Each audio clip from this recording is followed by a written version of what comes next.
Inilahad ko ang mga sektor ng lipunan na aking tinayuan kahit wala pa po akong naging posisyon.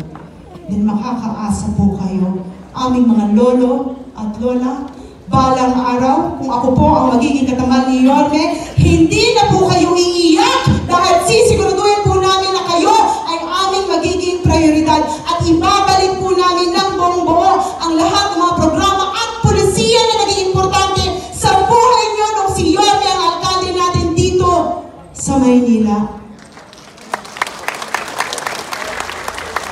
Marami po sa mga programa at pulisiya na minahal nyo nung panahon ni Yorme, napalitan o inalis ng administrasyon ngayon sa pangunguna ng kanyang vice-alkalde.